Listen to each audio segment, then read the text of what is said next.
one-stop shop for great wrestling. It's the WrestleCopia Podcast Network. Ray Russell brings a host of great shows right to your device. There's the Wrestling Memory Grenade, Regional Wrestling, the Wrestling Stoop with Bob Roop, the amazing Puro Academy Show, Retro Wrestling Review with Gene Jackson, Dave Dynasty's long-running hit, Wrestling Nostalgia, Monday Warfare, Raw vs. Nitro, the hilarious Other Ship podcast, and a whole lot more. Great shows and great guests, but where do you find all this stuff? Really simple. Try logging on to WrestleCopia.com. As I like to say, it's your one-stop shop for great wrestling memories.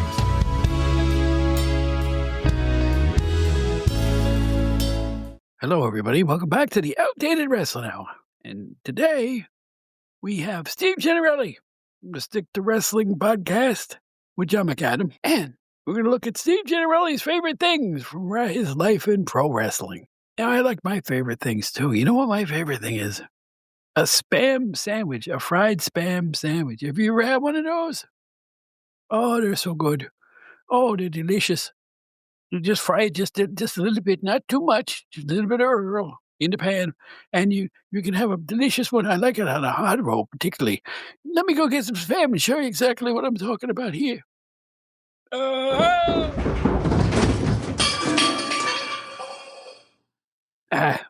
It's the Outdated Wrestling Hour. My clavicle.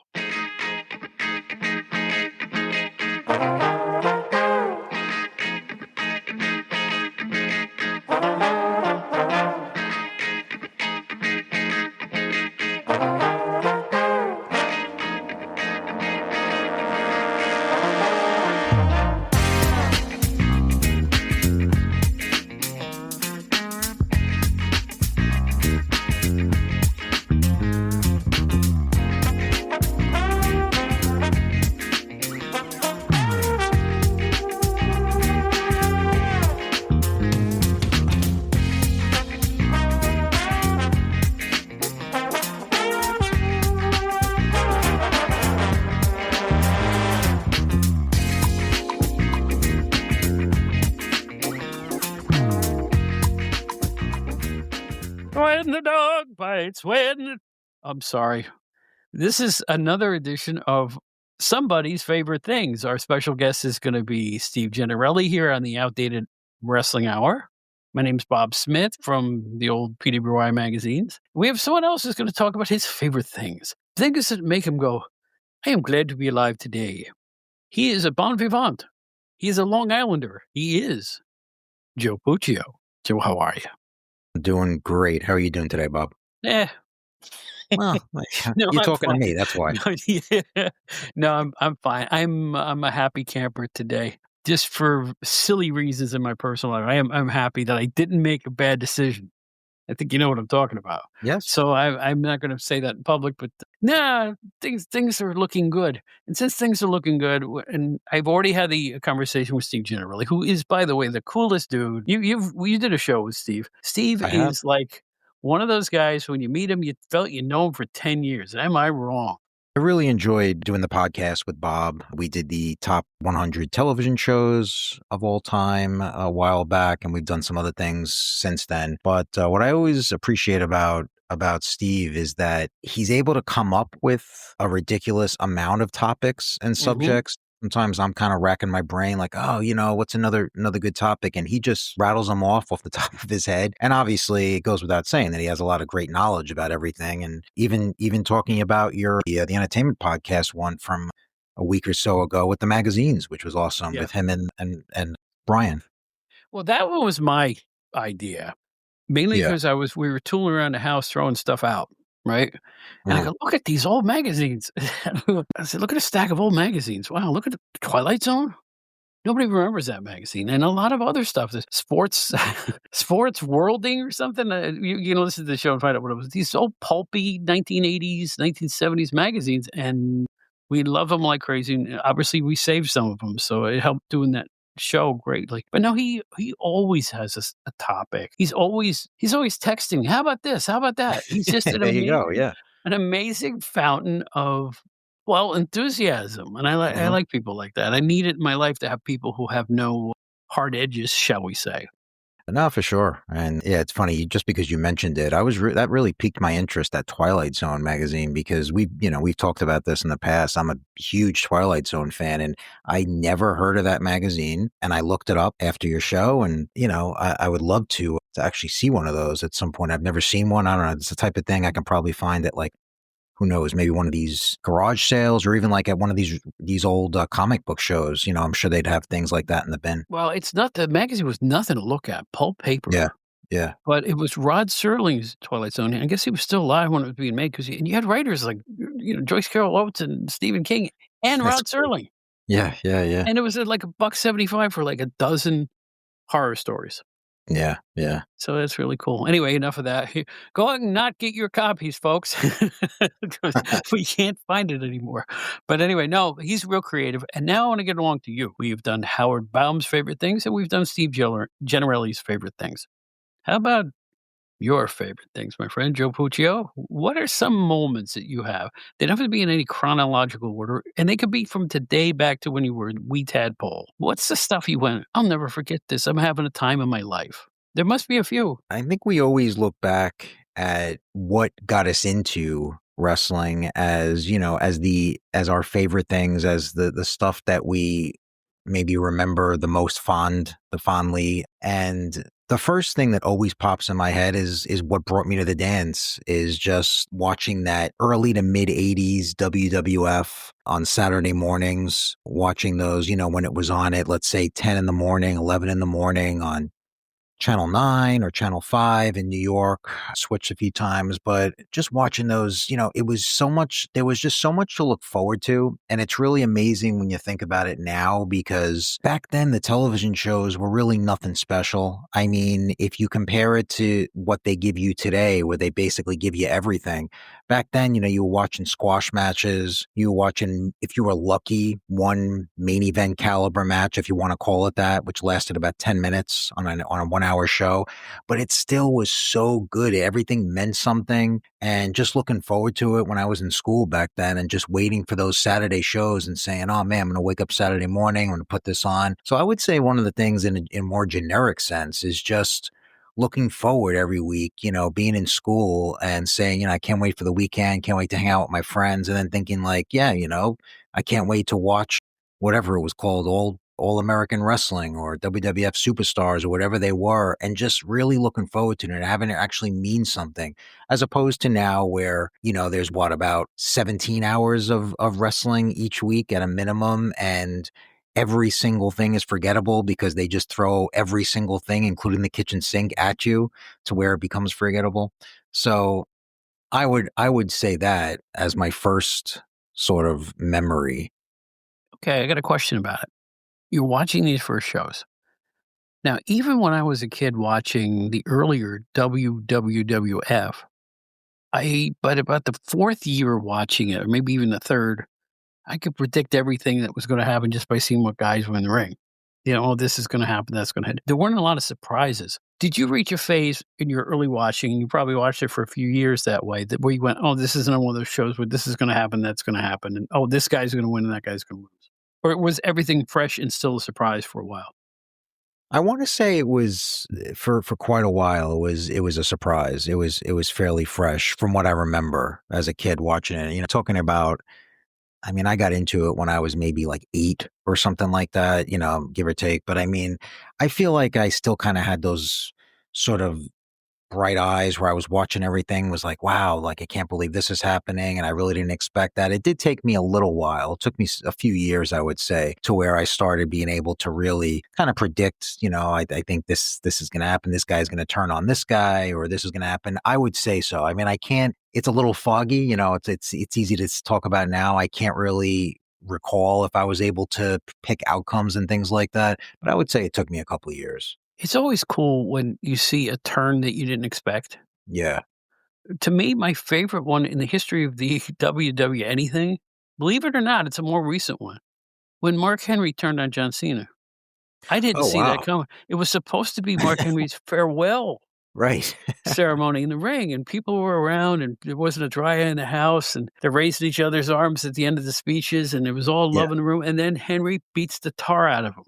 I didn't see it coming at all, at all. And to fool me as an old fart, I gave them their props for that one. I thought Yeah. that was awesome.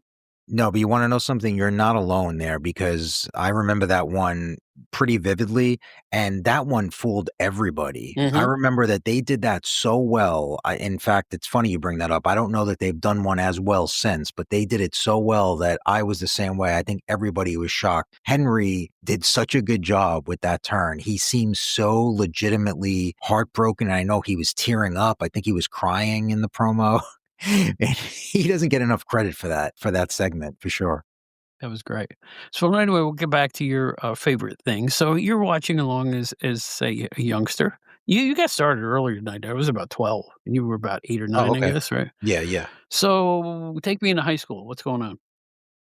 So it's funny because I do have, as you would imagine, I stayed a wrestling fan even as I got older. And of course, the joke is that many people didn't, and a lot of my circle of wrestling fans grew out of it. A lot of them got into other things, whereas I did as well. But I always maintained that love of it, and I do have memories. It's funny being in high school and during our lunch, and when we were just waiting for the bell to ring or whatever it was, hanging out with friends, I would go into my school bag and I'd pull out a copy of the Wrestling Observer.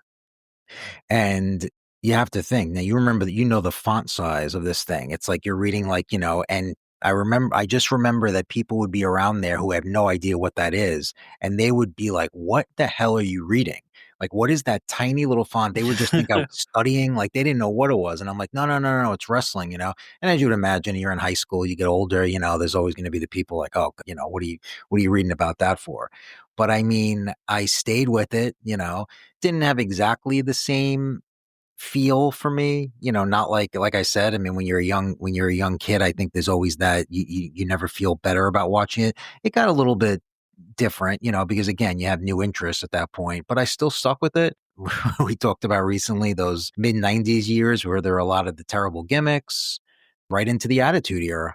And, I just kept up with it. And I would say that even though I still watch it today, I will say the older I get now, I still follow it, still watch it, but it becomes less important. It doesn't, let's put it this way. I'm never on a Sunday night. I am never thinking, oh, I can't wait till tomorrow night so I can watch Monday Night Raw. That's just, that's just not happening. Will I watch it? Yeah, I'll catch the highlights, but am I looking forward to it? Is it must see TV? No, not anymore. You know what? You know what's weird? I still look at it every time I'm home on a Monday night. Every time. If there's no other consideration. Thanks to the DVRs of the world, I don't have to miss anything. But I can't DVR that. It's on Netflix.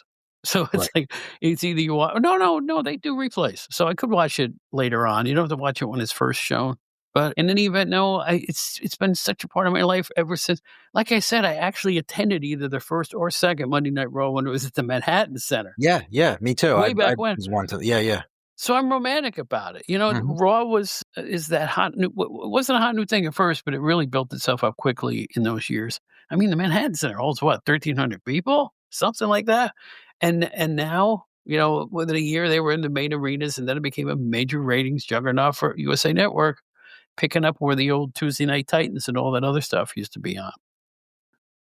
Oh, primetime wrestling? Primetime wrestling now. Yeah. That's just a simple. I thought it had a day name attached to it, but you know, and like I said, and Bobby and Gorilla with Primetime Wrestling. How'd you feel about that show? I did Nobody like cared it. about. You didn't like it. No, no, Okay. I did. I Oh, did okay. like it, but there's a but here. The problem, what always annoyed me is that was before they switched over to Raw from primetime wrestling. I did not have USA. We didn't have cable until a few years later growing up. So I couldn't see it. So I really missed most of those primetime wrestlings when they were happening. I wound up getting tapes later, and I had a good friend, my friend Joe, who did have cable at the time. He would actually record them. I would supply him with a VHS tape, Hmm. and every week he would tape a couple for me and give it to me in school. So I mean, I had a way of watching it, but it wasn't like I had the luxury of just sitting down and just putting on the TV and watching it. So that was always a point of contention for me. But I liked it. I mean, it was so simple. It was I always like that format of just Monsoon and Heenan just bantering back and forth, just saying, "Hey, let's just go to a match now," and then they would go to a match from like the Boston Garden or something, and you joined in progress or something, whatever it was. I always liked it. I will say this though. You never got the cream of matches on that show. Here's Paul Roma versus the Brooklyn Brawler, right? Well, And then there would be, oh, it's Jim Powers versus yeah, Iron Mike Sharp, right? Here's the thing, though. When it get around, here's our main event, and none of the main events had a clean finish.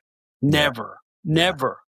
Again, they weren't going to feature too much unless you bought the pay-per-views and went to the events, which is the way wrestling's always been.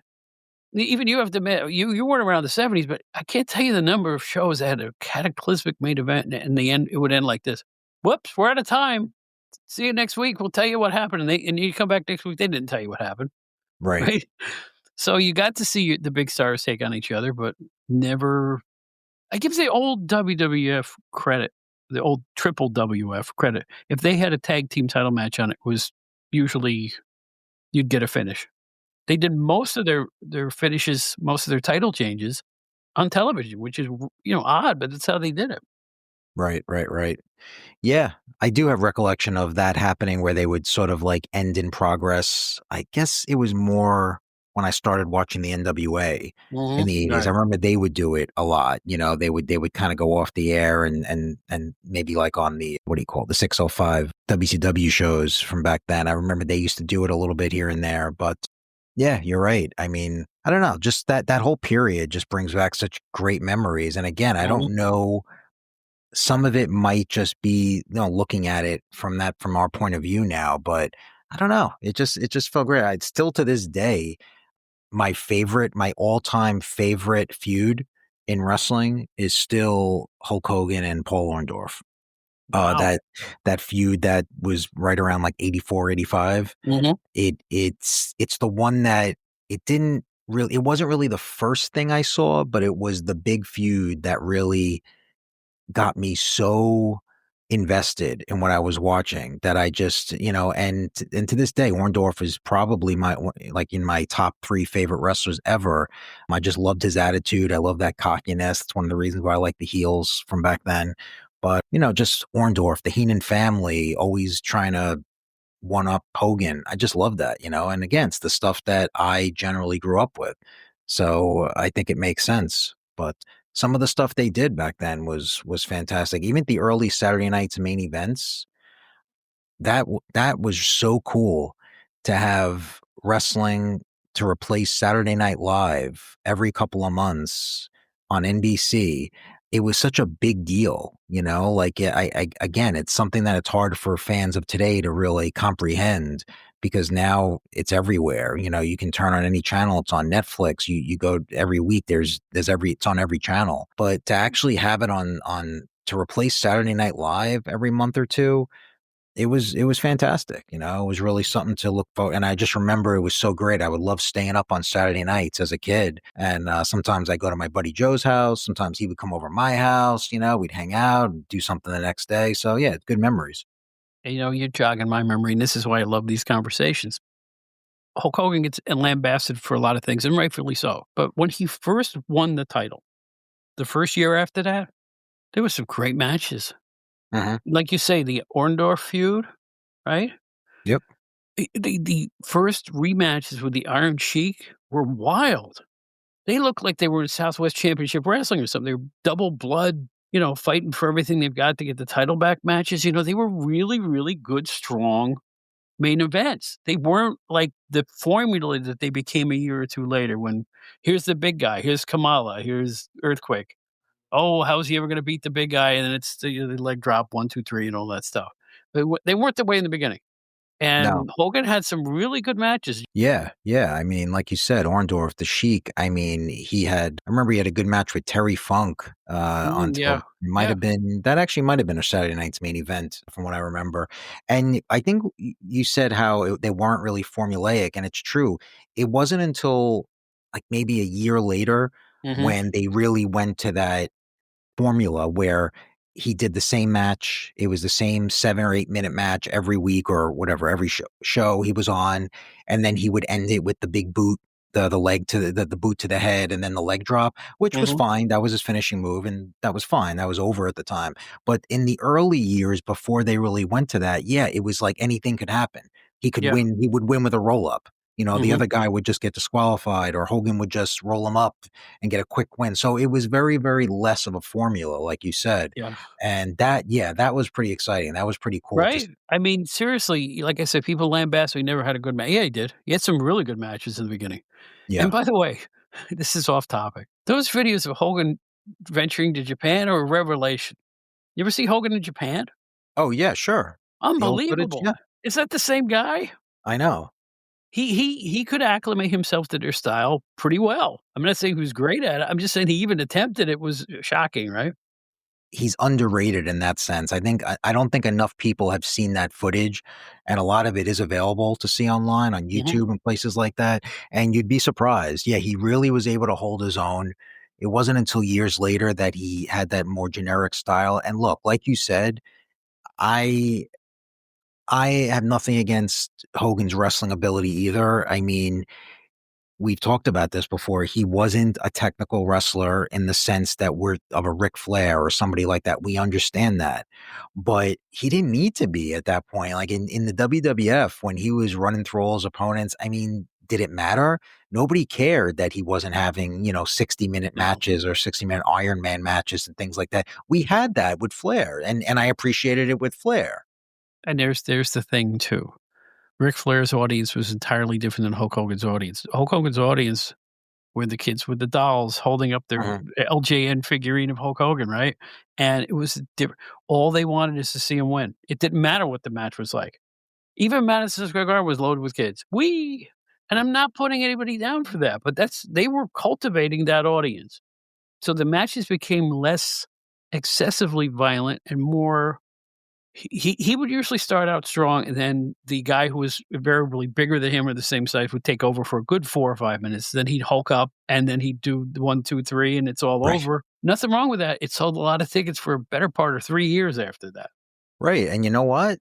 Who was the smart one? I mean, here's a guy that was making how much money, and he became such a big star for doing that, where he wasn't overly exerting himself, in these matches. And I mean, you know, that's kind of smart if you think about it. I mean, he was able to get over in his charisma. He was able to get over on other things, connecting with the fans. And hey, look, as much as I love technical wrestling, as much as I love the style that became even popular years later in Ring of Honor and things like that, where these guys were really killing themselves, even let's say ECW to a degree, of course. Who's the smart one? I mean, Hogan is the one that was able to be so successful, make so much money, became the biggest name in the industry at that time. And he didn't have to go and, have a 60-minute match that was killing himself and with every move. Yeah, So it's true. yeah, there's something to be said for it. It's true. So, okay, how about we'll go into not Joe Puccio now, but Joe Puccio, young adult, first full-time job, stage, after school, you know what I'm saying? When you're first making your way in the world, what was your wrestling consumption like at that point? Were you waning off of it? Were you still into it as you became a bona fide, and I put the finger quotes in the air, adult? I don't think I really ever did. I never really got out of it. Again, maybe my enthusiasm was probably not as high because, again, we were, like you said, other things going on, getting a job, leaving school, having your first job, being in a relationship, things like that. So obviously there were other things, but it was always there. It's just that, maybe I wouldn't watch it on where a few years ago I'd have to watch Monday Night Raw every week live.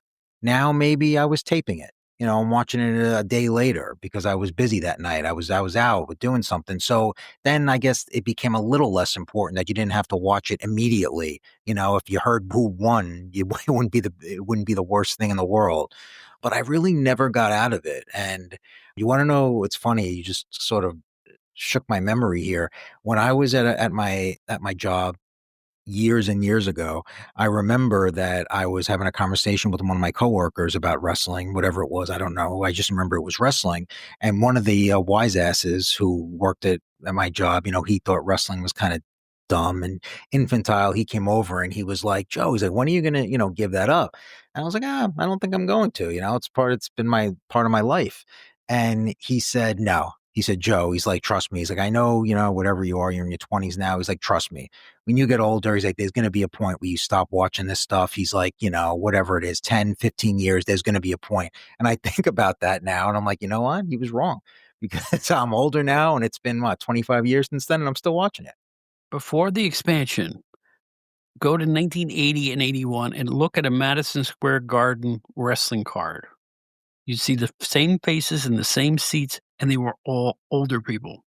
Yeah. Nobody gave it up then, right? You know what I'm saying? It wasn't because, oh, this is so cartoony, she'll give it up someday. I got news that people that were coming out to see Stan Hansen and Bruno Sammartino were in their 50s.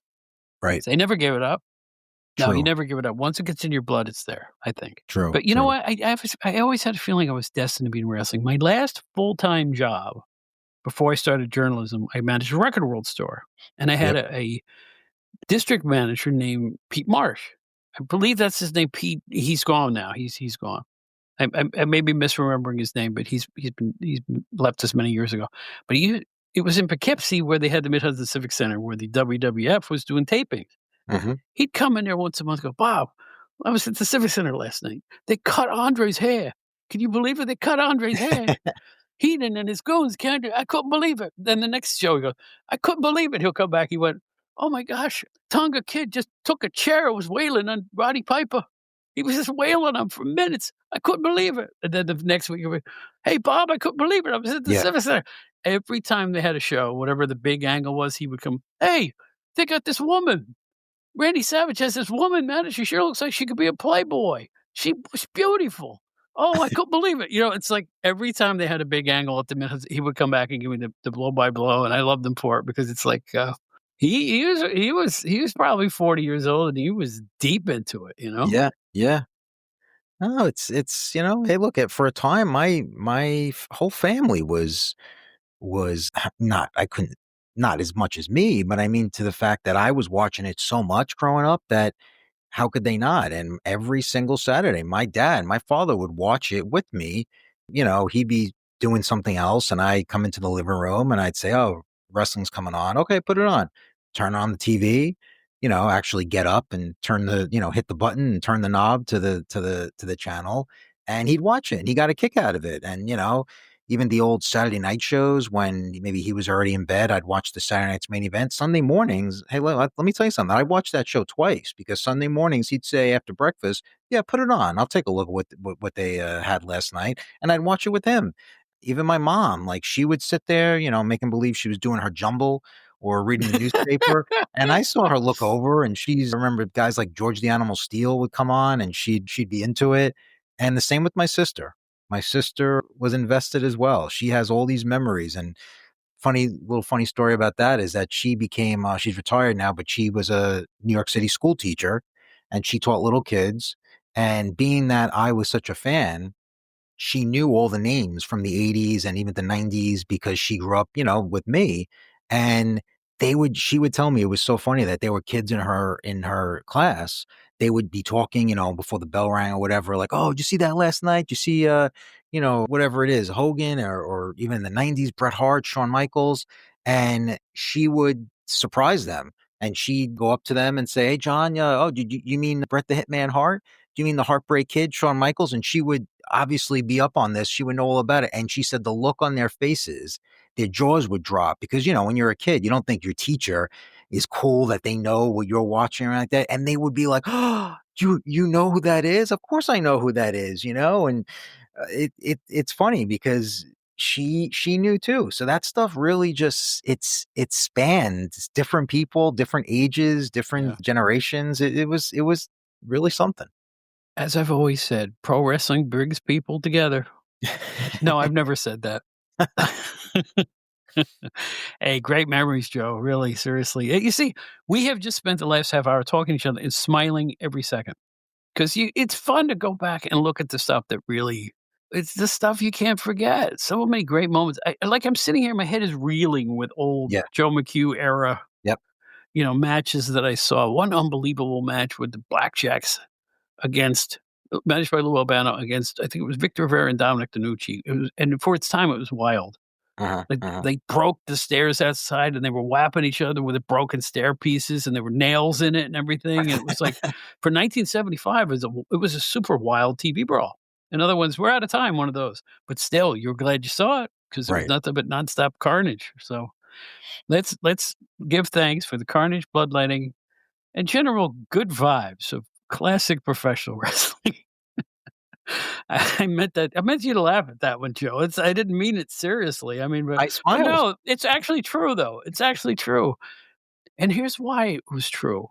We're all sitting at home going, how did they do that? Right? The mystery of it, the air of it. How do they do that? It's like watching a great guitarist. Yeah. Like a guy like my favorite, Dominic Torano, playing with his pinky as well as other three fingers. I'm going, how does he do that? Yeah. You know, there's some things you just watch, you go, I got to get to the bottom of this. How did he learn this? How do they do it? Wrestlers are like that too. It's like, man, how did he come up with that maneuver? Like everybody has their signature finisher now. When I saw Rob Van Dam for the first time, that's for like a moonsault. How did he do that? That's the first thing I was thinking. How did he keep his balance going backwards with his legs like a letter V? How? Yeah. Now we take this stuff for granted, but I didn't. No, and you want to know, I actually don't even take it for granted. I still currently, when I watch wrestling of today, and obviously we know that it's just off the wall now with the types of maneuvers that these guys do. I watch this stuff still to this day at my age, and I'm like, I just still don't get how there aren't more injuries and even deaths in wrestling, because when you really look at it, even a simple maneuver, even something that we take for granted now, where we would look, we were like, oh yeah, big deal.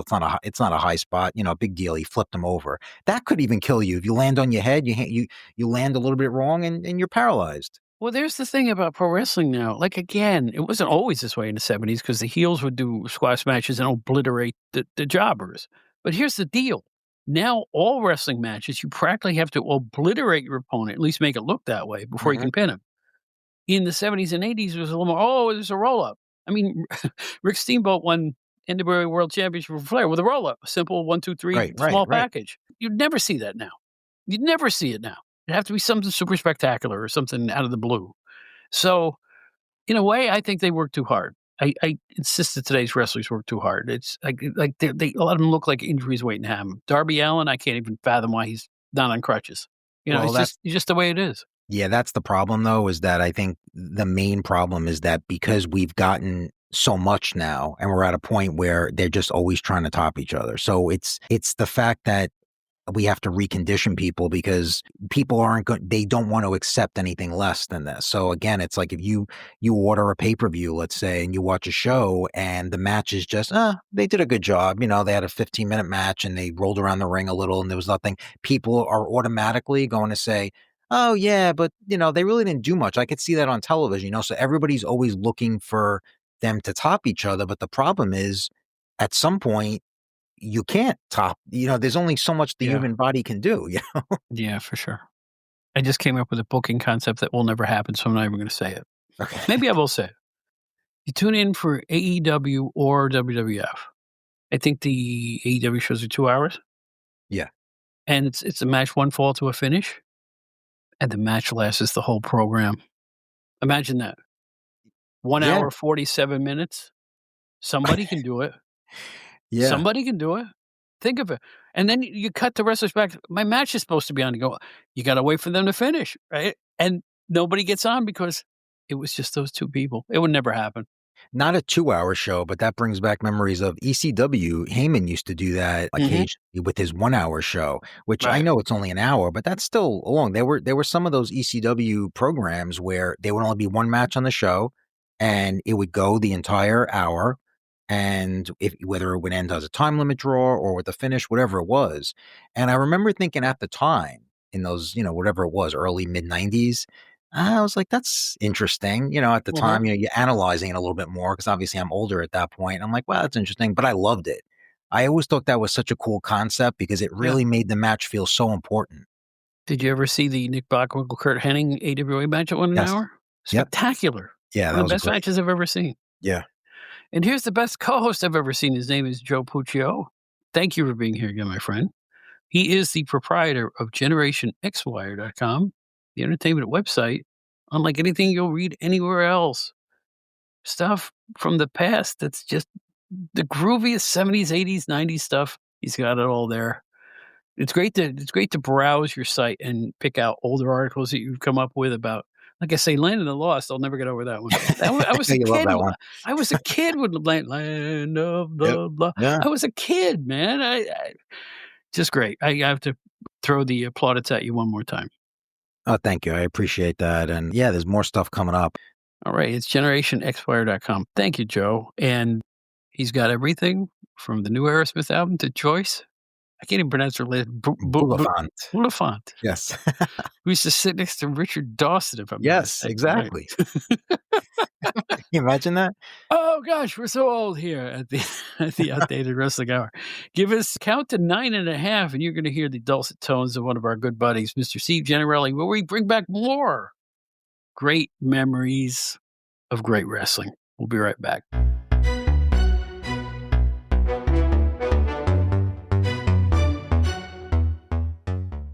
Couple of months back, one of our better received programs that we put out in the Outdated Wrestling Hour was Howard Baum's Favorite Things, right? Where we took the most acerbic guy that we know, and everybody loves him for that. But we just got a glimpse of his wrestling background, his wrestling history, the things that really, as they used to say in Laughing, rang his chimes, right? So here's an outdated reference for you. Rona Martin's laughing. Anyway, we have Steve Gennarelli, who we all know from the Stick to Wrestling podcast with John McAdam on the Arcadian Vanguard network. And we're going to do Steve Gennarelli's favorite things, all old school stuff. How you doing, Steve?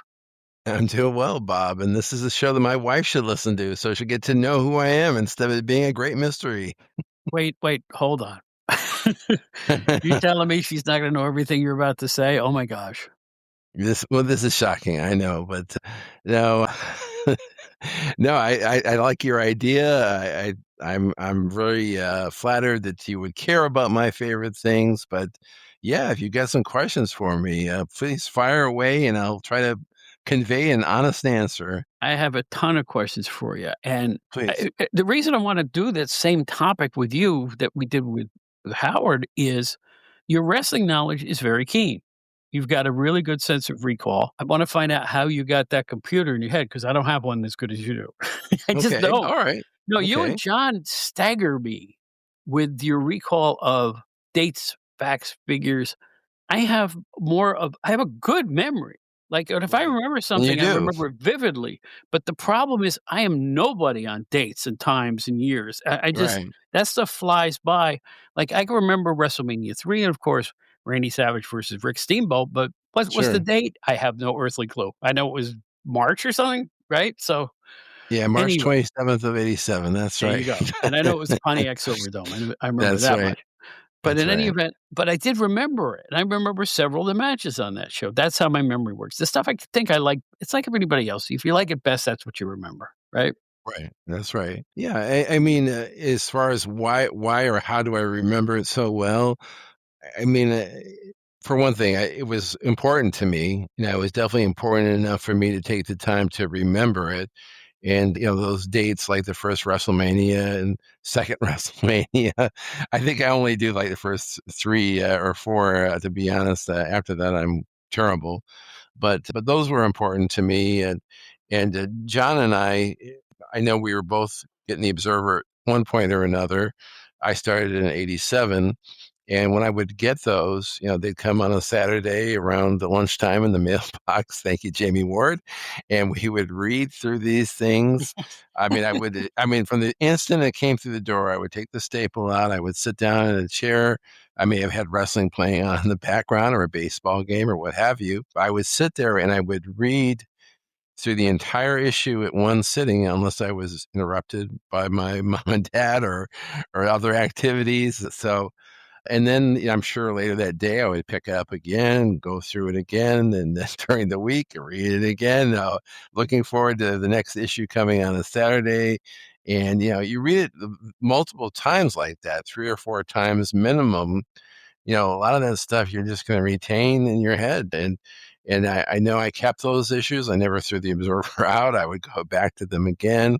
And, I've traveled, grew up in upstate New York in Binghamton. I know you grew up in upstate also. And when I moved to Florida, I brought a lot of those with me, and I lost some along the way. But even now and then, like if John and I are going to do a show, like when we were doing the shows about 83 or 84, and I had the old back issues of the Observer, I would pull them out of my storage bin and go through them and read them. And that would help me be sharper on the show and have better answers on the show. So it's not like I'm a genius or anything, but I love wrestling. I love the history of wrestling, and having those resources like the Observer. In fact, I'm sorry for such a long run-on answer here, long run-on sentence. There's a new Observer yearbook from 1985 that Dave Meltzer just released about 2-3 weeks ago. I just found out about it. It's the 1985 Observer in book form. And I definitely want to get a copy of that to go back and reread all those, because it's such an important year in wrestling, 85. Absolutely it is. And, I at one point, when I was with PWI starting in 88, I wrote that first PWI 500 in 91. And I wrote it all by myself. Unbelievable. And back then, I had a memory. Back then, I could come up with guys. I could pretty much think of the entire roster of the NWA just by thinking about it. Right. But that was current stuff. It was like, but still, I had such a good sense of recall and a recall of indie guys. And, Bill Apter, he just verified it for me. I saw him in Albany a few weeks ago, and he said, "You're the only guy on the staff that could have done it by yourself." No, he said, really, honestly, he said, when you walked in that office, and I said to him, and I'm not putting anybody at that office down, trust me, but we had a staff of varied wrestling fandom people there. Right. Like, maybe Andy Rodriguez was pretty up on things, but Craig was not a wrestling fan when he got hired, right? Dave Rosenbaum kind of looked at wrestling with the side eye. He would cover it, but I don't think he was the biggest fan of it by that point. Right. So when I walked in, I was a voracious tape trader and magazine reader and newsletter reader and everything. I was immersed in it even before I got the job. So, like I said, there was a time when Stu Sachs walks over to me with a photo of an arm, and the Sheik is gouging somebody in the arm, and he goes, whose arm is this? Jose Lothario. Right, exactly. I flipped it over, saw the date and time. It was 1977, kind of a dusky looking arm. And I went, gotta be Jose Lothario. And he went and checked it. It was correct. So if that little nugget there doesn't prove my knowledge at that point, and he walked up to me, he didn't walk up to Craig or anybody else. He said, "Bob, whose arm is this?" I don't know if he was testing me, but it was quite a moment, because even he fell on the floor. It's like, oh my God, you're right. So well, you passed the test, obviously. I passed the test, yeah. And one thing that people don't know about you that I know is that not only were you the guy that was in charge of those PWI top 100 back in those days, and you came up with all that, another thing that you were really was your forte. You did a lot of those introducing features, those introducing stories. Like you'd find a guy in Texas or a guy in another territory, and you were writing an article about them and saying, this is going to be one of the next big things. And here they are. There were quite a few that I know I gave the first publicity to, like Rob Stakowski, who turned into Rob Van Dam, and Sid Vicious when he was working at a little Georgia federation that was on the Pedicino block back then. I saw Nick Busick, too. Nick Busick had been around, but I played him up big. And I was right, I would say 60% of the time that the guys I presented became stars. They didn't all. I remember I did Brian Donahue, who had a football player gimmick in the Indies in the East. I thought he had a great look to him. And he was a major success. You know what as? He used to be on the Letterman show, the David Letterman show, beating up staff announcer Alan Coulter. There would be these weird moments when Alan is reading something, and then he goes, "Oh my God!" And here comes Brian Donahue, and he beats the crap out of him, throws him off the set. And it was, for some reason, it was hilarious. And I said, "My God, that's Brian." So he either became a stuntman or something close to it. So it's like, at least he was still in show business. So it was great. Oh, yeah, absolutely. But no, I really enjoyed attending the Indies, getting to meet the young guys. I'm pretty sure I met the Hardys before they were anything. Really? way back in the day. Yeah. Yeah, I'm almost certain. If it wasn't them, maybe my memory's clogged up a little bit, but there's a lot of young people. I mean, I once refereed a Cheetah Kid match. Really? A Cheetah Kid, we know what happened to him. He became, part of Public Enemy. So, Ted yeah, Petty. yeah. So I had, I knew some of these guys when they were on their way up, and it was fun to watch them blossom. Tommy Dreamer, Taz, guys like that. They were working for Mario Savoldi, and yeah, I would push them. They were such great guys. They really were. See, that's the beauty thing about some wrestlers. Some guys are really cool. Dreamer and Taz are right up there. They were Really? really tremendous guys. They really were. I hear Tommy Dreamer on that Busted Open show that's on Sirius XM, and you can tell the love he has for wrestling. I guess Dusty Rhodes was his inspiration to get into wrestling, and for him to get all the way up to WWE and even work behind the scenes for WWE. I mean, he really did it all in the profession. But yeah, I mean, I could talk about wrestling all day. I never get Well, tired of it. that's what we're here for. I would hope that's why the people listening are here. So I let hope me so. let me go back in time with you. How'd you discover all this stuff? When did you go, "Oh, boy, this wrestling's for me"? Well, I had seen some wrestling in the earlier 70s, like probably around 73, 74. I saw the IWA with Igor and the Right. Love Brothers and Tex McKenzie and Mascaras and a whole host of others. And I would watch it on Saturday night TV. I think it was on before like the Partridge Family or something like that. And it was just a fun kind of goofy thing to watch on TV. I enjoyed it just out of like humor. It didn't really entice me like, oh my God, this wrestling is fantastic, but it was just enjoyable. And then, that stopped running on my local TV, and eventually one I think it was like April 1976, my brother and I were in our basement and we're watching Rangers hockey on Channel 9 out of New York, New Jersey, and the game ends, and then eventually horse racing from Yonkers comes on, and SCTV before that, and then all of a sudden it was like midnight, and wrestling comes on, and it was the WWWF. And, my brother hated wrestling, had no interest in watching it, but I wanted to watch it. And we're probably playing turn hockey or doing something at the time. And we're watching this. And in the very first promo, like for those that have watched the WOR show, they'd always introduce the show. Vince would say a little thing. He'd come out, and then he would hype the MSG show, whatever that was. And he'd interview the combatants from the main event of the MSG show. Well, this was a very unique show. This was the one where they were hyping a tag team match between Koloff and Graham Superstar against Bruno and Tony Parisi, because on the previous MSG show, Luis Ordan got injured and Bruno came in to make the save. And so they're building up this tag team match. And so the first thing I'm seeing is, Vince McMahon is there. He's holding the mic. Superstar Billy Graham with this unbelievably colorful outfit is on, the huge arms, and he's hyping MSG, and I'm getting excited about it. It sounds like a really interesting thing. And Koloff is there, and he cuts his promo, and Grand Wizard and Albano cut their promo, and they're all like talking about Bruno, trash talking him, and then Bruno comes out with Vince, and he just stares in the camera, and he's talking just like a normal person. He's not all hyped up like they were. And you believed in this guy. I mean, this is like a guy you really trusted, like Walter Cronkite or your insurance man. You believe this guy. And from that moment on, it was like I wanted to see more about Bruno. I wanted to learn about the history of wrestling and him and what his role was.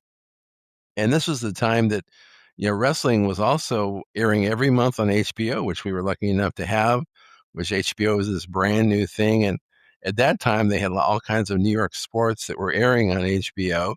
So I got to see some of those matches. I think one of the first ones I did see was Bruno against Stan Hansen when Bruno broke his neck. So all those things, and then immediately running out and buying the magazines is what really got me into wrestling, and trying to, like you and I have talked about in the past, trying to solve those mysteries of like, how does this all work? What Mhm. is wrestling? And then you find out there's all these other leagues and federations, and that makes it even more interesting. So I was addicted from that first night of watching MSG, not MSG, but watching the promos for MSG on Channel 9. I watched that same show, and it was the same situation for me in terms of, well, yeah, the IWA was on Channel 9 at midnight in New York Yeah. and on Saturday nights, and it was on year and a half maybe, and then it just disappeared, and then a couple weeks went by, and there was the WWF taking its place. I went, "Oh, boy, at least we still have wrestling." The IWF the IWA, excuse me, was more exciting to me because it was almost a larger version of the NWF, which is the first wrestling I ever watched in 1970. Right. So it That's had a lot right. of the same cast of characters, Johnny Powers and all those guys.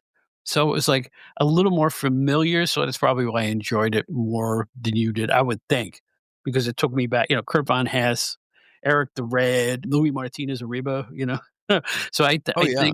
I think that knowing those guys from the old days 4 years earlier kind of primed me for that, and I enjoyed it on that level because of that. Oh, yeah, and the thing is that you saw probably a lot more NWF than I had never really seen that, and in those days, in the earlier '70s, they had Johnny Valentine, they had, maybe even Wahoo, other opponents, and, I can see why you get caught up in that, as it was really, really good and really hardcore for its day, but, yeah, for me, the WWF really provided those thrills and made me have to buy those magazines. Mhm. And what is the first thing you looked at in the magazines? Tell me it's the ratings, please, because that was me. Well, I mean, again, it wasn't that different than getting the Observer. I mean, every page, I mean, I'm sure John McAdam would say the same thing. Every page we're looking at the magazine and we're scouring everything. And you really cracked me up on that issue that you and I, or the episode that you and I and Brian Solomon did about wrestling magazines. When you read off that little speech about the ring wrestling, the guy would say, like, and you can feel safe bringing this in your home. Yes. And Remember that that? okay, at the same year that's published, right? And I'm Right. writing a book right now, but Mhm. I wrote about this in the book, it's coming up, that the London magazines from that same year, say 75, right, Yeah, yeah. had the raunchiest ad content that wasn't, like, full-on nudity. How to make love to a single girl, and it was a topless woman standing with a bar over her breast so you couldn't see anything, Right, and then right. they had this perverted product called Amazing Spy Eye. I remember that. And it had a woman holding her breasts and wearing just panties so you couldn't see her breast. Supposedly, it was a device that allowed you to see through walls and floors so you could peep on your neighbors. Next to, a few pages down from the pen pals section, where 10-year-old kids were writing, "I want a pen pal." Right, right. It Yeah, didn't and they jibe. It didn't, it was just wow. I think Anything around goes in those London magazines, I'm telling you.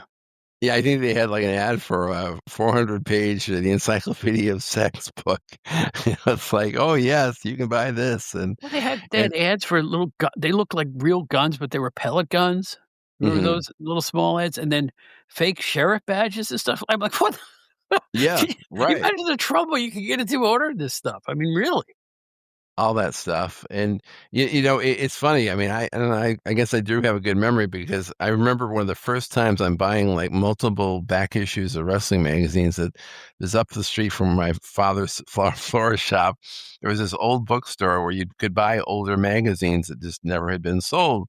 So I'm getting some of these old back issues of wrestling magazines, and I'm thinking I'm really happy I'm bringing them home with me, and my brother who hates wrestling and anything related to wrestling, he's telling my mother, I can see now why he wants these magazines, and he opened it up to the page where it had the blow up dolls. Like you said, a big, essentially a picture of a large nude woman Right. with a black strip over her nipples, and it's like, no, Joe, this isn't the reason I want this magazine. I want to read about wrestling, okay?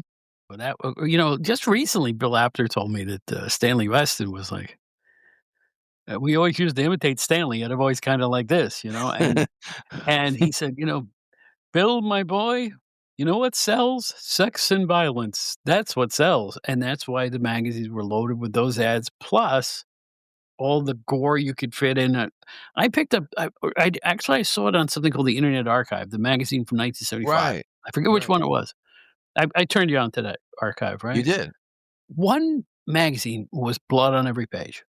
Right. Every single page. It was the goriest wrestling magazine I've ever seen. The cover had three bloody faces on it, and then you would turn it to the inside, and every single page had a bloody wrestler in it. I'd never seen anything quite that extreme, and I didn't think London was as extreme as some of the cheesier titles that were out in that era. Mhm. Mhm. Yeah, they were the same. It was the same. I think they were Yeah, taking the cues from London, to be honest with you. well, and this is kind of related to what we're talking about on Stick to Wrestling with John McAdam. He just did a show, and I couldn't be on it because we were scheduling conflict. But he just did a show on Starrcade '85, and him and a special guest went over that show. And in Dusty's booking this show, and out of the four matches, the first four matches on this long show filled with matches, maybe a dozen matches, three out of the first four matches had blood in them. And I'm watching this, trying to review it, just like kind of review it as just independently, like, to be fair to the promotion, to be fair to everybody. But to me, it was like, it was such overkill, and to me, this was the kind of thing that just made wrestling look bad. I mean, I know they were trying to make a statement. This is like 1985, and this was the time that Vince was peddling, family-friendly wrestling for the most part. This kind of stuff that you'd see on Saturday Night's Main Event. Piper against Orndorff, no blood, no, weapons or anything. It was just kind of like wrestling, but cleaned up a bit. And I think that they were trying to, Dusty and Crockett, or Dusty mainly, was trying to make a statement. We're hardcore, we're old school, but blood in three out of the first four matches, to me, was just a major turnoff. It just screamed to me Jim Cornette Outlaw Mud Show. I mean, that's what it felt like. Well, Starrcade '83 was Flair for the Gold, right? That's right. That was a gory show too. There was blood, yeah. A That lot of second it. match was Scott McGee got Right. gored by Mark Lewin and Kevin Sullivan. And then they cut back to a couple matches later, they go back to the dressing room, and he's just sitting there comatose with blood all the way in his upper torso. I'm like, "What am I looking at?" Right. He couldn't Right. even talk. He was just leaning against somebody else with a catatonic look on his Yeah. face. And then you Right. had an Abdullah in the match. Was it Abdullah Manny Fernandez? Who was it? Was it Manny Fernandez, I think? Well, that was on the show that I just reviewed, was Abdullah against Manny. So that's the one from '85. That's And from '85. I'm it, conflating it it. was just so. I mean, Manny Fernandez, a fine Oh, wrestler, no. It was great. Carlos Colon, that's right, in Okay, '83. right.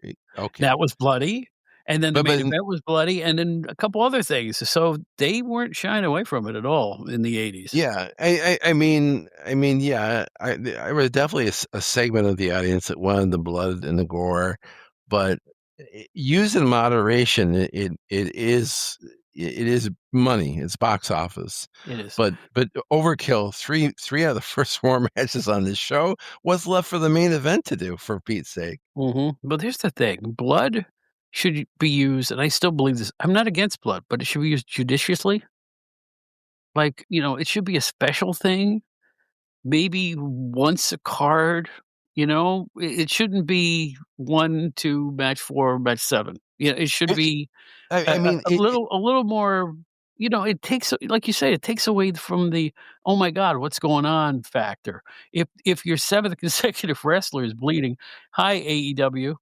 If your if your 7th consecutive wrestler is bleeding, it's not special. Nobody worries about it. So if nobody's worried about it, why are you doing it? to me, it's not unlike, I think, the AWA, when they were trying to be this big national thing around the same time frame, like '85. I think they were doing these house shows called Cage Wars, and I think that they had, like, every match on the show was a cage match, and it's the same Mhm. idea. I mean, yeah, the first cage match is probably great and enjoyable, and you love it, but by the time you get to the fifth or sixth or seventh, it's like, ho hum, you want to see regular wrestling again. You want to see arm drags and headlocks and takedowns. No, I remember this is going up a few years. I remember Joe Goodhart's Tri-State Wrestling Alliance had a Last Blood Battle Royal, not a First Blood. The only person who didn't bleed won the match. Wow. So you had like 20, 24 guys hopping in and around the ring, cutting each other open, and the only one who didn't get gigged was your winner. Philadelphia. I'll tell you what, though, I sat ringside for a lot of those Philadelphia shows for Tri-State, and the fans behind me were literally like, "Blood! yelling like wild men. And I'm like, wow. I guess, Joel and later Todd Gordon hit a formula that people wanted, you know? I know there was a certain breed of wrestling men that wanted blood in their matches. They thought I don't know why. I didn't want to say it turned them on. I don't know what the effect was, but they were there to see that. They literally bought their tickets to see some enjoyable bloodletting. I mean, to me, it's like when you were a ticket buying wrestling fan, and to me, every show you're buying a ticket to see the entire package. You want to see the entire card, every Mhm. match on the card gives something to you. It provides a certain different type of entertainment to you. But like let's say hypothetically we wanted to see like well, we'll use a simple example, I guess. Bruno against Zbyszko. I mean, if I wanted to see that match, yeah, I'd like to see Bruno bloody Larry Zbyszko, and that would probably give me enjoyment. But beyond that, because that was a feud that made people feel emotions and stuff, I didn't want to see like everybody on the card bleed because that took away from the card as a whole. I mean, I want to see the wrestling. To me, wrestling always, was the main draw. And I'm just like you in the sense of when I watch these shows like an AEW, which I really don't watch it, but I mean, if I was to watch it, I would be just disgusted by the fact that they never just have a wrestling match. It's always a gimmick match. It's always some goofy thing where, outside interference or weapons, or they can't just have a standard wrestling match, one guy against another guy. A brief editorial about AEW. Darby Allin's gotta tone it down or he's gonna hurt himself really bad. There's my Yeah. editorial. I see Yeah. these video clips virtually once a week on Facebook, and I'm like, "What is this guy doing to himself?" Did you hear Cactus Jack when he said, "I regret some of the things I did"? You gotta be He smarter than that kid. You really do. Yeah, he apparently didn't hear that, and I guess it's like a macho thing. I mean, these younger people oftentimes feel they're indestructible. You and I are of a certain age where we're starting to feel just the aches and pains of Oh everyday god, yeah. life, Mm, much less taking bumps off of roofs or whatever. So, yeah. Wow. I'm telling you. You're not kidding. Oh, don't even go there about the aches and pains. It's always something now, I don't know how old you are, but with me, it's always something. There's always some yeah, little thing nagging me at my age. It's like, "Oh gosh, well, why" in the last couple of years, I had a really bad heel spur, which is as painful as yeah, heck, and I had to get through yeah, that with a cortisone injection, little stuff like that just mounts up, makes you feel older. yeah. Those things happen. But anyhow, let's get back to favorite things. Yes. Favorite thing. So you're into wrestling now, right?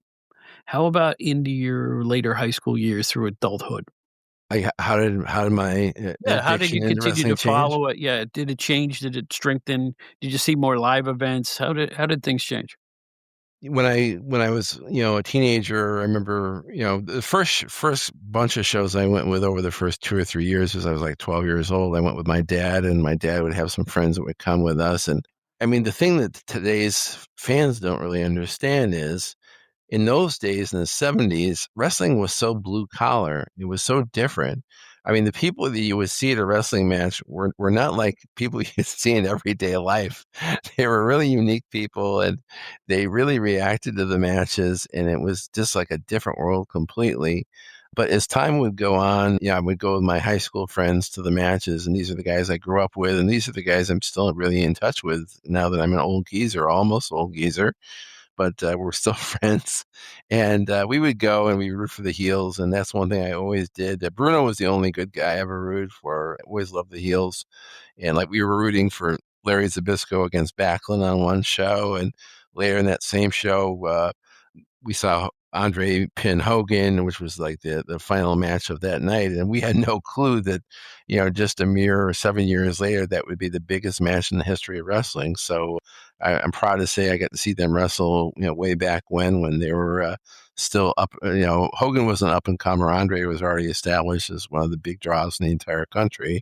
Yeah, I can remember, going to shows by myself. I remember I went to see Billy Graham against Bob Backlund in Binghamton. And I remember driving to that show by myself, parking my car in the basement of the arena and, walking up to, and I was, and this is pre-Observer in 1982, and I was, probably I was the year I think graduated, I think, from high school, and I'm rooting for Billy to win the belt, and I was so devastated when he didn't win the match. I mean, yeah, silly me thought that the title would change in Binghamton, New York, but I just wanted him to win so badly. I was so tired of Backlund. It was just so incredibly dull, according to my 18-year-old eyes.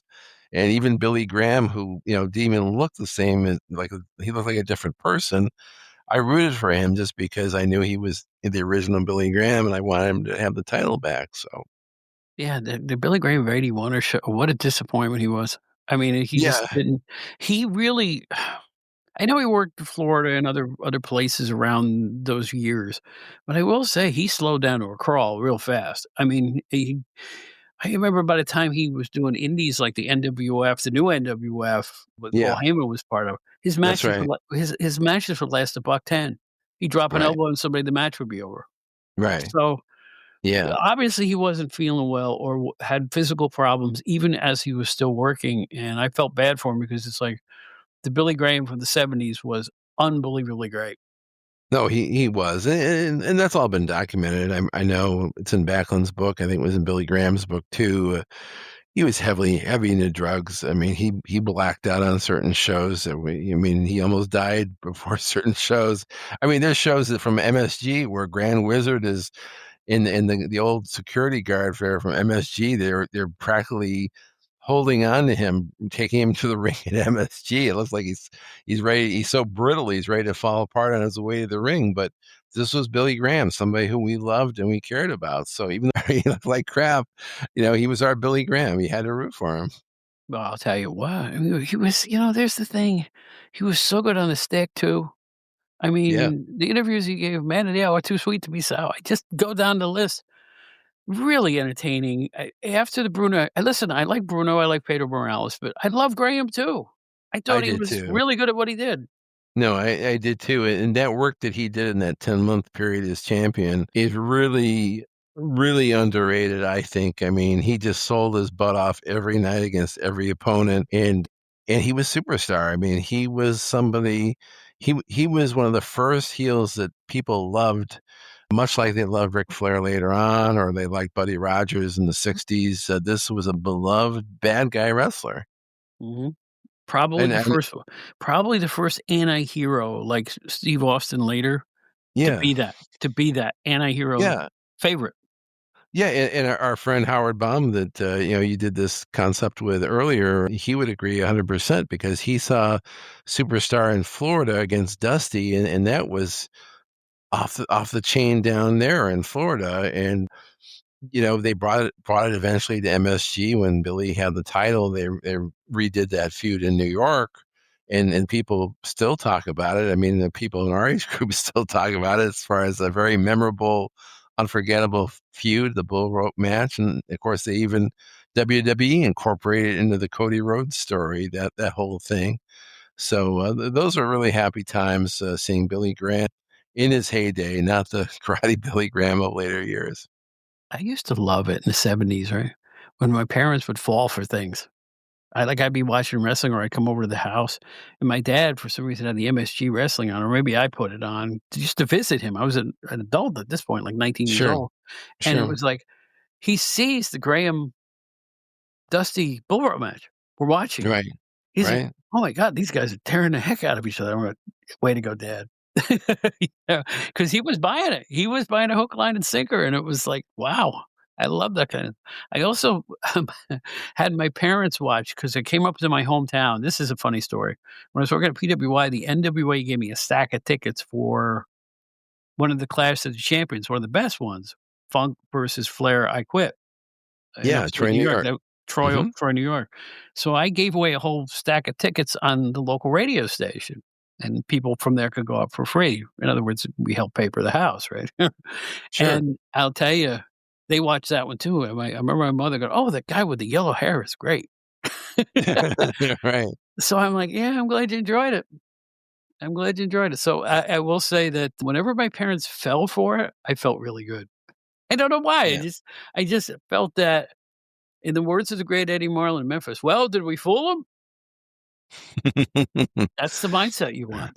I was talking to one of John's good friends, Todd Goss, online. He's this brilliant, brilliant wrestling guy, idea guy with wrestling, and we were just talking about wrestlers and our opinions of them. And one thing that makes me, I guess, one of my favorite things is those wrestlers that, and you just think about them, they were the ones that made you believe. And I'll just mention two names: Bruiser Brody and Stan Hansen. Any of the matches I saw with them on TV, I would always say, "This is wrestling. This is a real thing. This isn't a show. This isn't fake. This isn't phony. This is pro wrestling. This is a real excitement, entertainment, a sport, whatever you want to call it." But it was real. There's nothing in there we can say, "Oh, that's fake," or "Look at that." Or if you didn't believe it, then there's probably something wrong with you, honestly.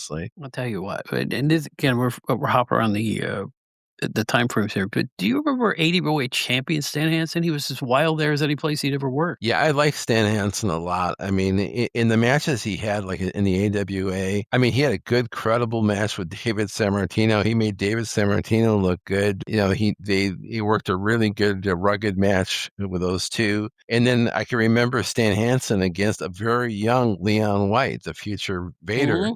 Right. And they were potatoing each other. That was a very stiff match, and I think Hansen would later knock his eye out in a famous match. But just working in the AWA when he's fairly unknown, Leon White, he was making a man out of Leon White. He was making Leon White pay his dues in the ring, which he needed to do. Well, Hansen in the AWA as champion was unlike any champion I'd ever seen in any federation, because in every match he beat the hell out of everybody He did.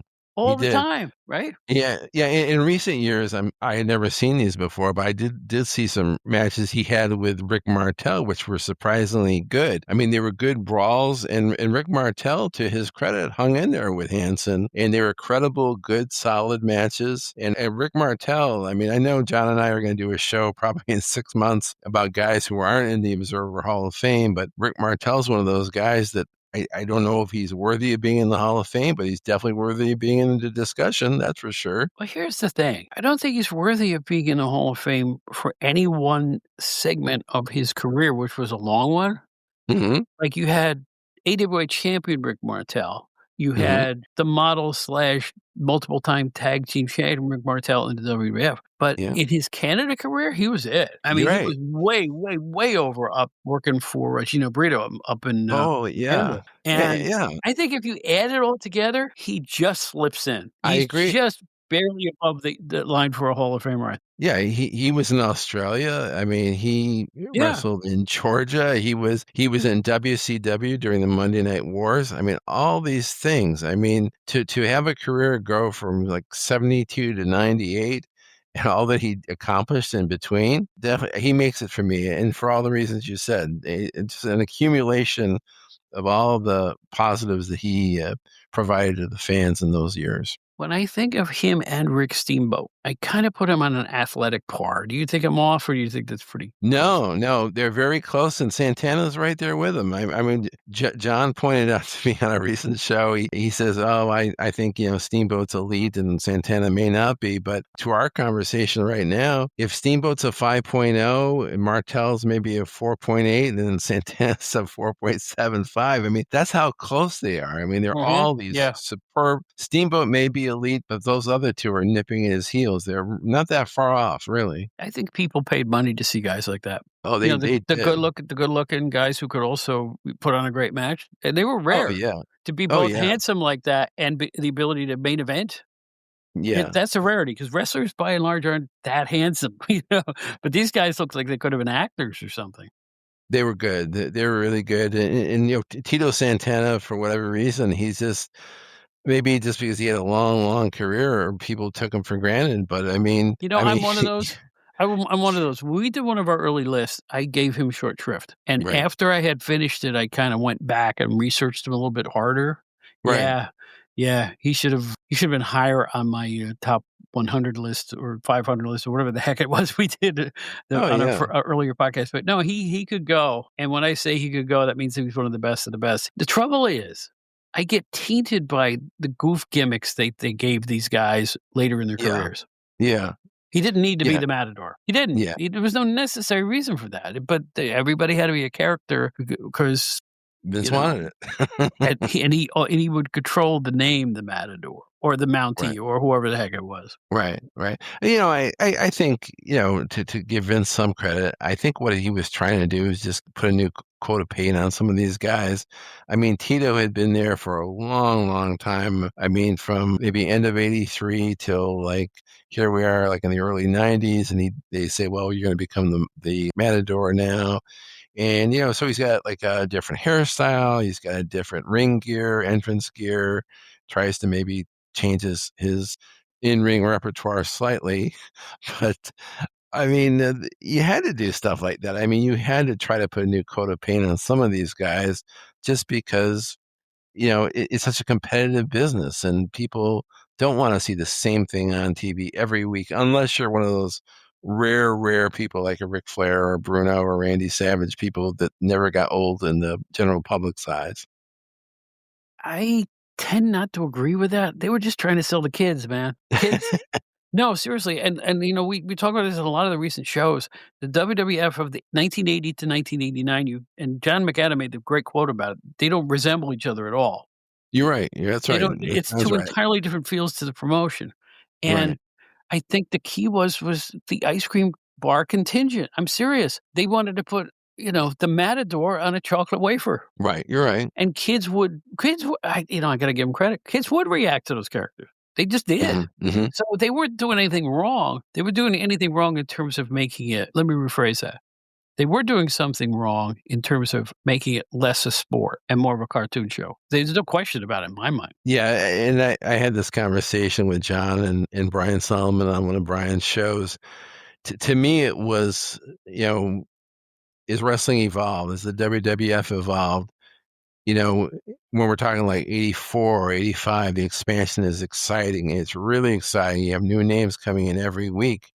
But eventually you get to around 88 or 89, and it's like everybody on the roster has entrance music. So it doesn't matter anymore about entrance music. If everybody has a theme, what does it really matter? And the themes are so similar.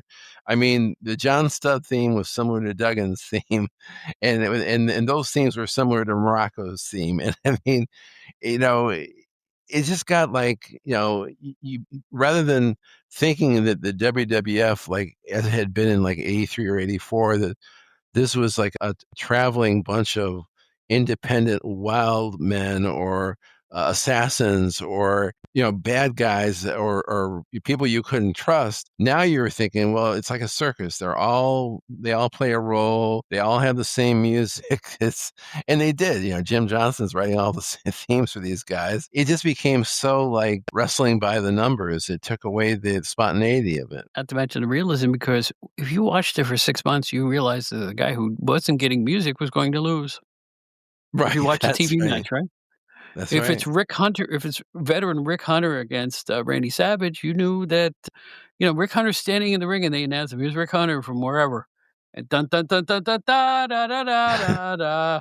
Here comes Randy Savage slowly down the aisle with Miss Elizabeth. And who's winning the match, kids? Yeah. So I think that made it worse than regular squashes. Because back in my day, when you would go on the WWF show and the guys would already be in the ring waiting to participate, and neither of them had music, and they just announced their names and ding, ding, ding, off they went. Once in a while, you see an upset. You never saw an upset when the music was a factor. Yeah, you're right. And it really, WWF wrestling by that point had long been since it's like wrestling fast food. Everything was like fast food. It really was. I mean, it's just it's like you're not going to get a quality meal. You're going to get something to give you a little pep that's going to last like 45 minutes, and then you're going to be hungry again. It just doesn't give you that much. As they used to say, Meltzer and others used to say, it was all sizzle, no spice, no substance. Yeah, I guess that was true for the most part. But when I look back on the wrestling that I enjoyed, I look at guys like Savage and Steamboat and Orndorff and Bruno and people like that. I enjoyed their matches and I believed, and it was just all good. There was nothing bad about it. And the stuff that came later on, even though it was very cartoony and not for me, well, it entertained a lot of other people. It wasn't for me, but it entertained a lot of other people. So, Well, let me segue you to from the 80s to the late 80s, early 90s when we had, particularly the year 1992 that we talked about in the show last week. You know, you had Papa Shango and Nails and Big Boss Man, and people were being suspended left and right, and people were leaving. Hogan left, and you were left with this strange concoction of weird stuff. How were you feeling when they got really, really desperate after all the bad headlines hit? They just threw everything up against the wall and see what stuck. well, it's a great question, Bob. I will say that there was a very brief time, a brief window there. It almost felt like the good old days for a brief time in that period, like from the time that say that Ric Flair arrived on the scene until probably around the time he left. I mean, they gave Piper a renewed push, which was very good. And his renewed push led to the ultimate Bret Hart push, which made Bret Hart a made man, made him a forever main eventer. After that, he was always a main eventer from that point forward.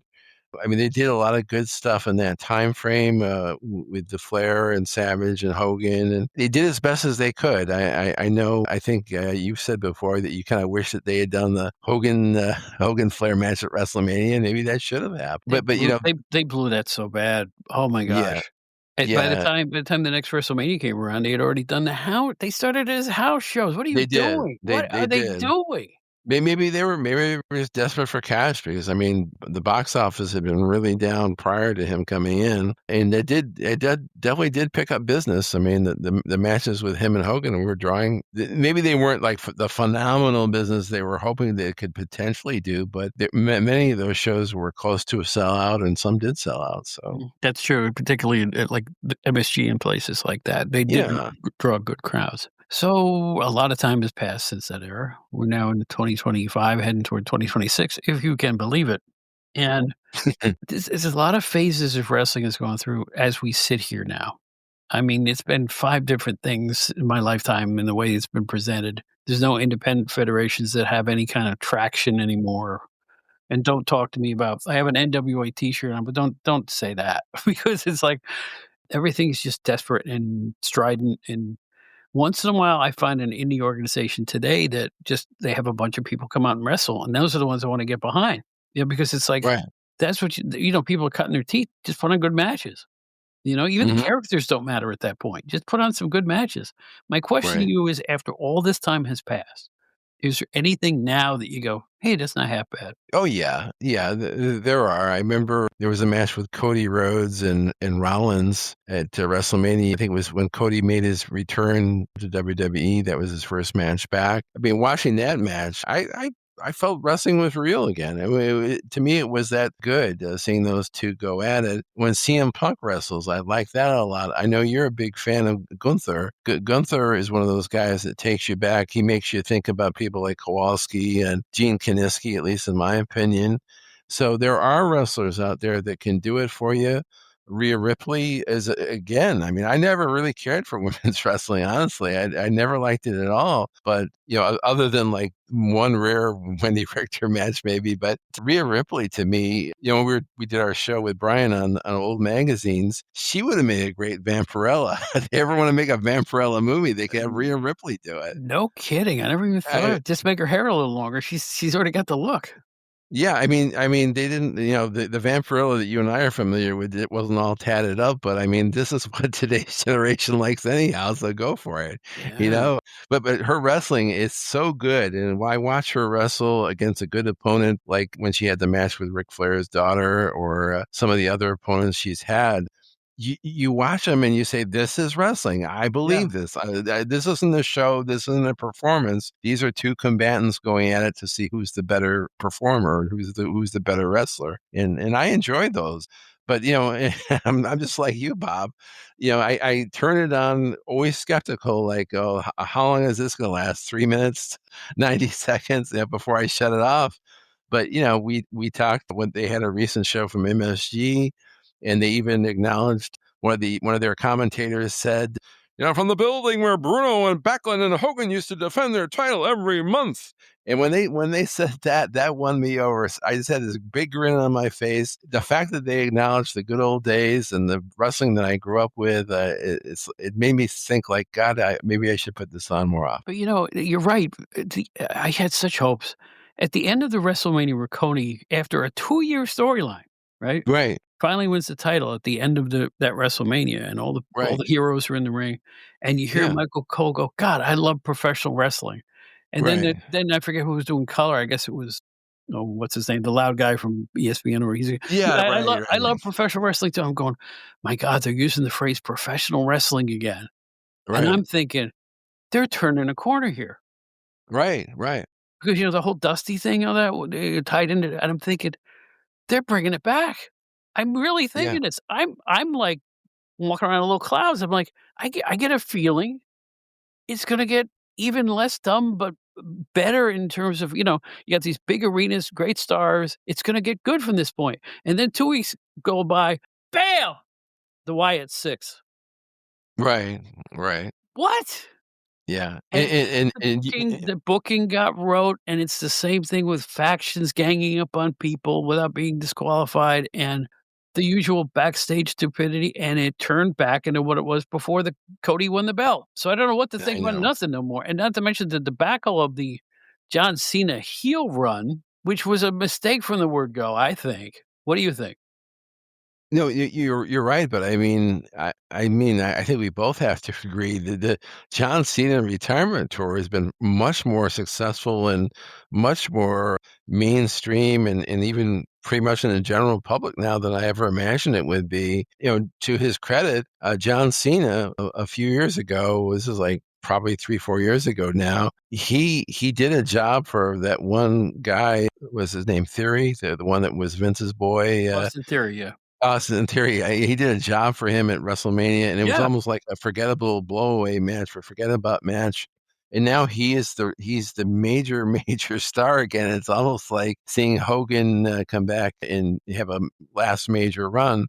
But Cena is just, I mean, how he's pulled this off, I mean, is terrible as the heel turn was. I mean, he's so beloved and he's gotten these amazing reactions in every city, and it's just a happy ending for him. I'm really happy he could do it, and as most listeners probably know, he's one of the most charitable guys in the history of wrestling. Oh, He's yeah, for real. done so many wonderful things for the Make-A-Wish Foundation and other children and people who are in need. And so that's one feel-good story that they should be proud of. I mean, I don't really care for the management of WWE and their philosophy or their way of raising the ticket prices, making them unaffordable for the everyday fans. But I have a sliver of hope that the promoting and the booking will improve. I think that Triple H or Hunter or Paul, whatever his name is, he needs to have somebody like a CM Punk come in and take the book, run it differently. I mean, as John McAdam and other people have said, every booker has a shelf life. I think Hunter has reached his limit. He's got to have some other people come in creatively and take over for him because he's getting stale. I mean, the last 2 to 3 years should have been a whole lot better than they were. My word for all this is, and for every wrestling promotion, my wish is simplify. Things that worked 40 Yes, years ago will work again. Listen, right. we're past the point where everybody's going to get explosions and big ring entrances, and they're going to walk a long time to the ring. We can't fight that anymore. It's part of the scene. However, in my day, back then, you could start a feud with a time limit draw. You could start a Yes, feud with somebody hitting somebody with a foreign object and doesn't get caught and wins a match. You could start a feud for the smallest little reason, and it always felt like it was logical, right? You didn't need to have 5 guys gang up on one in a scenario backstage somewhere, and then you automatically get a title shot for doing it. What? You used to have to earn a title shot by beating contenders on your way up. You remember those days? I sure, do. "Hey, sure. Dominic Tanucci, how are you?" Right? Right? And that seemed real. The guys would beat a better wrestler, and then you had a title shot. Now, you just have to yell at the guy and attack him from behind once. It's so rote now. Simplify, man. Start a feud in the ring. Try it. Seriously. Or somebody gets DQ'd, the other guy can't get over it. It makes sense. Do you see what I'm saying? It's sports-like.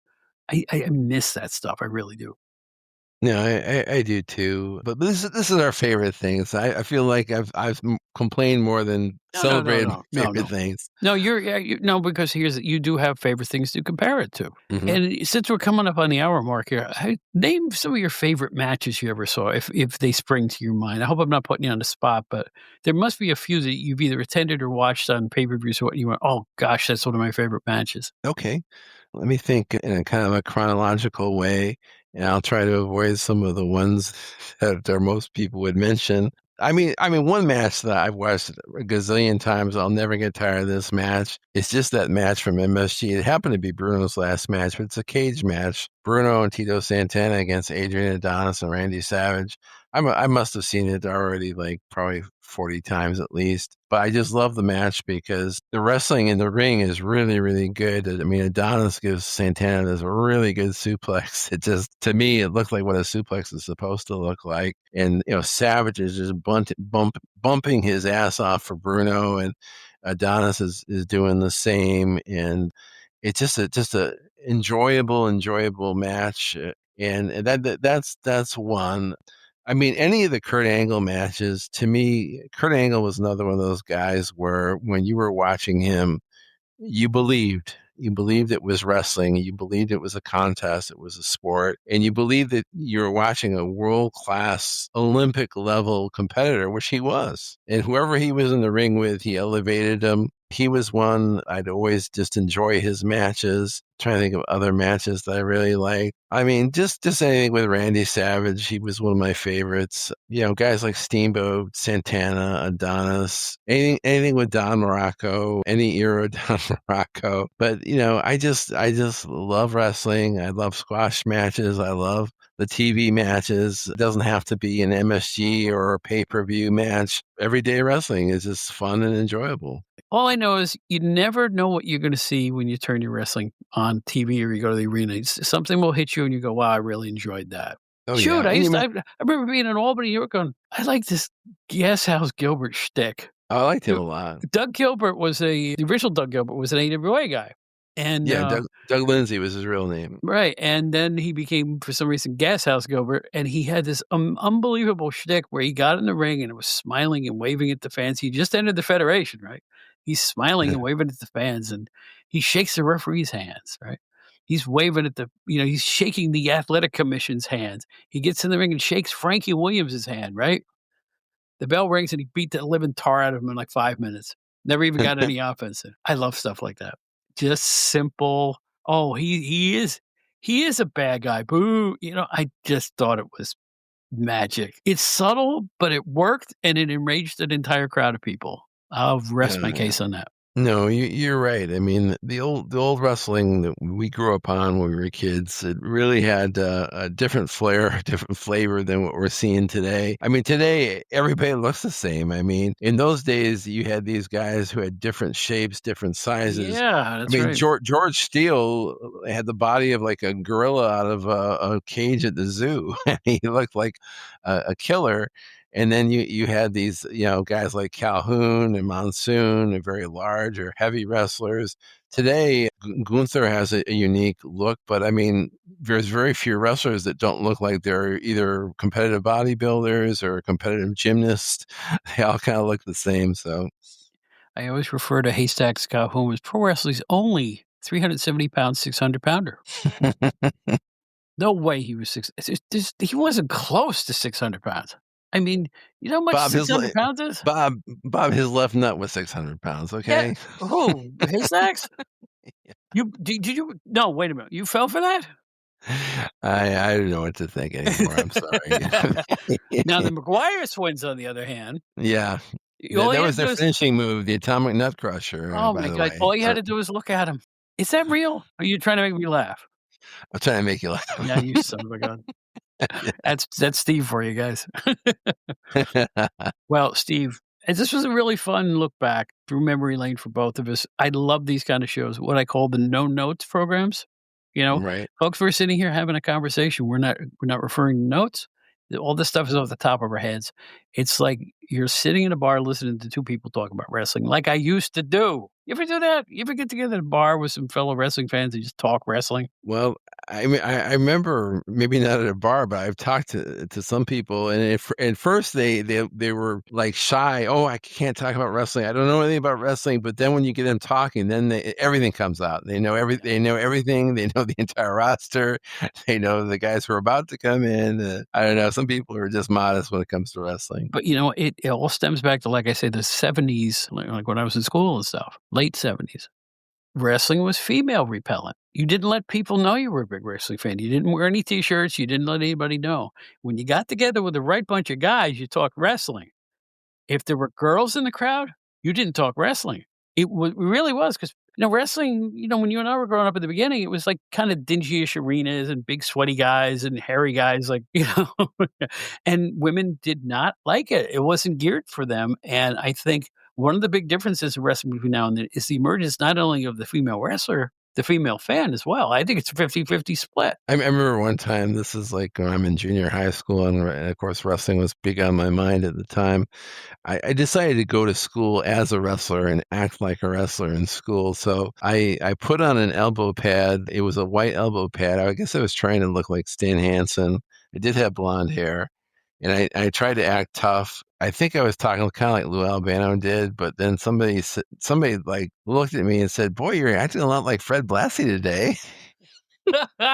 Blassie, So, really? so it kind of worked. It worked in a way. So that's how it was back in the day. People were closet fans. They could pick up on those types of things. Wrestling was good when I was a kid. I would pick up an insult from like a Lou Albano or a Grand Wizard, and then they'd take it to school with me and use the insult on one of the kids. Yeah, you're right. And they worked great, Oh, man. You're cracking open the memory banks now. Folks, this is Steve Gennarelli. You know him, you love him, you can't live without him.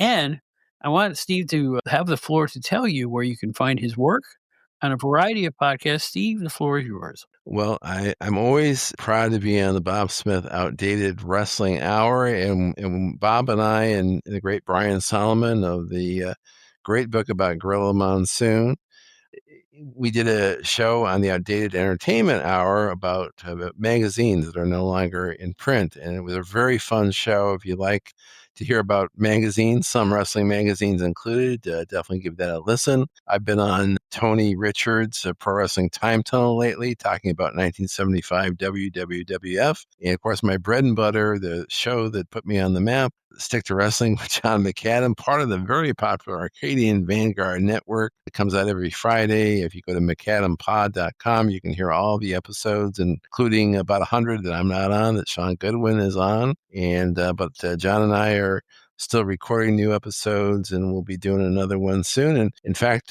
we have a great idea that we're going to be recording in the future with John and I and Bob. We're going to not tell you about it right now, but it's an idea that no one else has done, a real unique idea, another rating show. We're going to rate something. We don't want to tell you what it is, but it's something that no one else has done, and I think people are going to love it when we do it. Well, we have gotten a hold of Mr. McAdam, and he's going to do this project, and it's going to be fun. And Yes. You're right. I can't recall anybody else comparing what we're about to compare. But it's another list show, folks. And our list shows, the ones that Steve and John and I have done together, remain the highest amount of listens of any shows I have ever done. Did you know that? It's still holding up. And the beauty part is people go back to those shows because, I have them on my website, and they are still listening to them as if they're new shows all the time. So the numbers keep going up and up and up. And yes, the numbers are into the thousands, and I have to thank both of you for that. No, well, we couldn't have done it without you, and the show that you and I and Brian did on Star Trek was one of your best entertainment shows. So that's another one that I'm proud of too. So we've done a lot of good shows together, Bob. Thank you for keep inviting me back. Well, there you go. I'll say it so people may want to go to it. Find my sister podcast. Comes out once a month. It's called the Outdated Entertainment Hour. Where Steve Gennarelli, Brian R. Solomon, and I did a show about the original series Star Trek, not all the Star Trek. The original 3 seasons. Man, I felt like I was 15 years old doing that show, man. It was great. I mean, it's like he got me so excited. I went out and bought DVD copies of the first 2 seasons. You saw I did that, right? I was so hyped.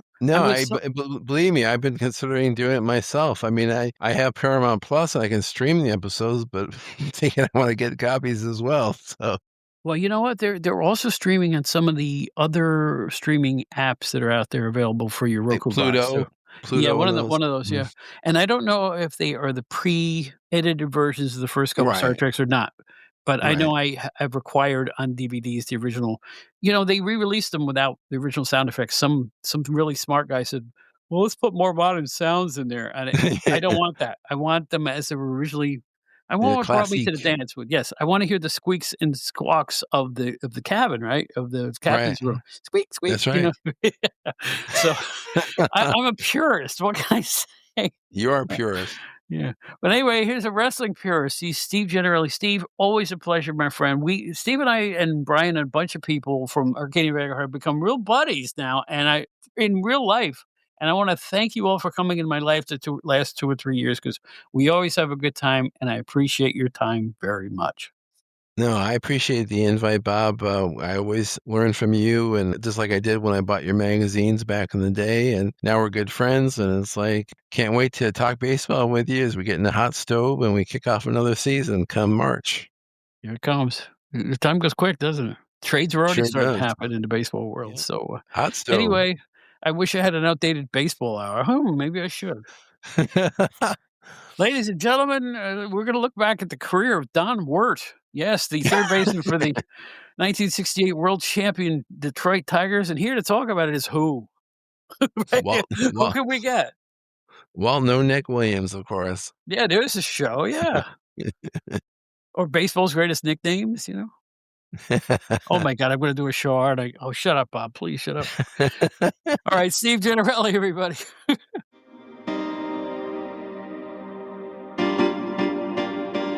Attention, Gen Xers. If you'd like to explore the era that appeals to you, look no further than GenerationXWire.com. The generation who grew up with elite in entertainment, music, movies, TV, books, pro wrestling, and more finally has a one-stop destination for all their Gen X needs. From Aerosmith to Batman to the Killer Bees to the Twilight Zone, there's something for everybody at GenerationXWire.com. You won't find a more eclectic mix of pop culture content than at the leading website that specializes in the greatest generation, GenerationXWire.com. Check it out today.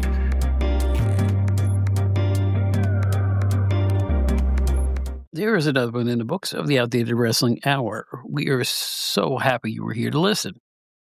Thanks again to our good buddy Steve Gennarelli of Stick to Wrestling with John McAdam. You can find it on the Arcadian Vanguard podcast network, everywhere you can find podcasts, just like this one. That's it for this week. We are in the works right now of getting a couple of great guests, Hall of Famers in different ways. One is a legendary publisher, writer, and editor of wrestling magazines, and I mean legendary, and the other is a two-time Hall of Fame wrestler. Who are they? You'll find out very, very soon, hopefully. We'll get them booked and ready to present to you. Write to us, outdatedwrestling@gmail.com. Find me on Facebook. I'm the only Bob Smith that sings with B.B. King. Our website, outdatedwrestlinghour.buzzsprout.com. All of our shows are there with a click of a button, and you can also learn about not only this show and read up about it, but you can also find out about the Outdated Wrestling Hour fan club, where for a nominal fee, very little scratch, you can help perpetuate the ongoing adventures of this show and our sister monthly podcast, the Outdated Entertainment Hour, which right now, by the way, has a great show up about old magazines. A lot of them who have been out of business for a long time, but they're fondly remembered by millions of Americans. Guests on that one? Well, it's Steve Gennarelli again, and our good friend and #1 wrestling book writer, Brian R. Solomon. I think that's it for now. Let's get out of here before we overstay our welcome. My name is Bob Smith, the old PWI guy. We thank you for being here. I'll have some news coming up hopefully soon about something I'm doing in a different media genre, and I hope you'll stay tuned for that. I hope I can announce that as soon as possible. But until then, remember what Ringo Starr always says: peace and love, brothers and sisters. Peace and love.